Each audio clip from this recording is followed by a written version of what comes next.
নমস্কার, সুভদ্রা রান্নাঘরে আমার সকল দর্শক বন্ধুকে জানাই স্বাগত। আমি শিউলি। আজকে আমি আমার একটা রান্না নিয়ে এসেছি, সেটা হচ্ছে হায়দ্রাবাদি পনির বানাবো। তো আমি প্রথমে কড়াতে তেল দিয়ে দিয়েছি, রিফাইন্ড অয়েল। এবারে আমি পনিরগুলো, আমার ঘরে নিজে বানানো পনিরগুলো একটু করে ভেজে নেব লাল লাল করে। দেখো লাল লাল করে ভাজা হয়ে গেছে। এবার আমি পনিরটা তুলে নিচ্ছি। এই তেলের মধ্যে আদা দিচ্ছি কতগুলো, একটু আদাটা একটু সতে করে নেব। আর কাঁচা লঙ্কা দিয়ে দিলাম, এগুলো একটু ভেজে তুলে নেব।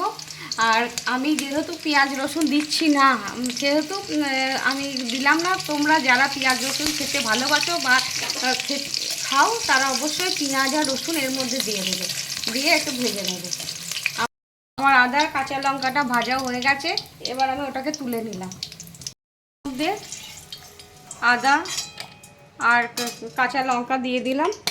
এবার এটাকে ব্লেন্ড করব। তার সাথে কতগুলো পুদিনা পাতা, এই যে পুদিনা পাতা দিয়ে দিলাম, আর ধনে পাতা দিয়ে দিলাম। এগুলোকে আমি এবারে ব্লেন্ড করে নেব। আমি যেহেতু পেঁয়াজ রসুন দিচ্ছি না, সেই জন্য আমি 4টে কাজু দিয়ে দিলাম, গোটা কাজু এর সাথে ব্লেন্ড করে নেব। এখানে আমি কতটা দই নিয়ে নিয়েছি, কিছুটা। এবার দইয়ের মধ্যে আমি তোমাদের দেখাচ্ছি জিরের গুঁড়ো, ধনের গুঁড়ো, হলুদ গুঁড়ো, গরম মশলা গুঁড়ো, হোমমেড গরম মশলা গুঁড়ো, আর কাশ্মীরি রেড চিলি পাউডার, এগুলো আমি দিয়ে দিলাম। দিয়ে এটাকে মিক্সড করে নেব। তেল, কড়াতে তেল দিয়ে দিয়েছি।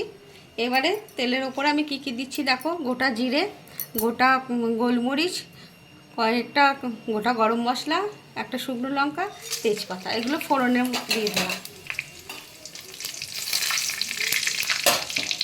ফোড়নটা কয়েক সেকেন্ড ভাজা ভাজা হোক। আমার ফোড়নটা ভাজা হয়ে গেছে, খুব সুন্দর সুগন্ধ বেরোচ্ছে। এবার আমি মশলাটা দিয়ে দিচ্ছি।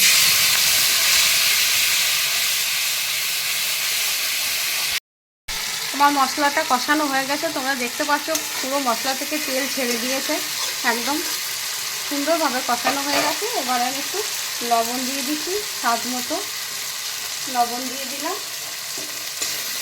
আর আমি যেহেতু সমস্ত রান্নাতে একটু চিনি দিই, সেই জন্য 1 ফোঁটা চিনি দিয়ে দিলাম, সামান্য 2-4টে চিনির দানা দিয়ে দিলাম।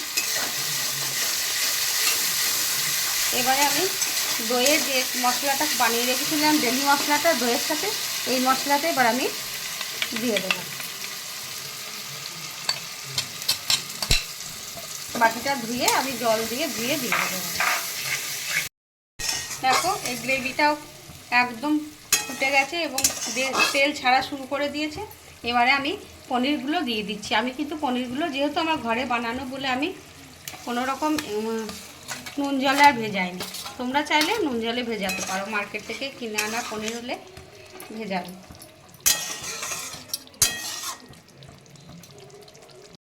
ওপর থেকে একটু কসুরি মেথি ছড়িয়ে দিচ্ছি।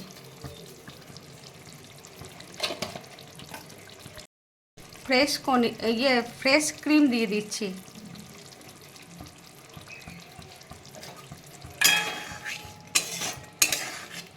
এবার একটু ফুটলেই আমি নামিয়ে দেবো। একটু তড়কা দেব, তার জন্য প্যান বসিয়ে দিয়েছি, তড়কা প্যান। একটু বাটার দিয়ে দিলাম।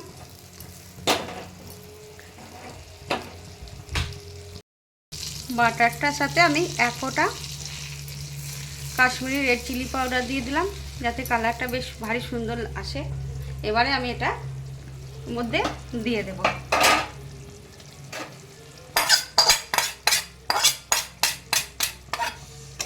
হয়ে গেছে, এবার আমার রেডি। এবার আমি গ্যাসটা অফ করে দিয়েছি। আমার হায়দ্রাবাদি পনির রেডি। তোমরা এইভাবে বানাবে, একদম সম্পূর্ণ নিরামিষভাবে আমি বানিয়েছি। সম্পূর্ণ নিরামিষ হায়দ্রাবাদি পনির রেসিপি আমার রেডি এবং সার্ভ করে দিয়েছি ডান। তোমরা এভাবে একবার অবশ্যই বানাবে, বানিয়ে খাবে, খেয়ে আমাকে কমেন্ট করে জানাবে তোমাদের কেমন লেগেছে।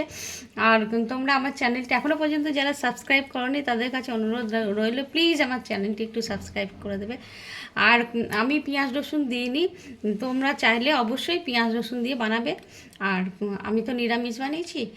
তোমাদের সকলকে অসংখ্য ধন্যবাদ, নমস্কার, অনেক অনেক ভালোবাসা।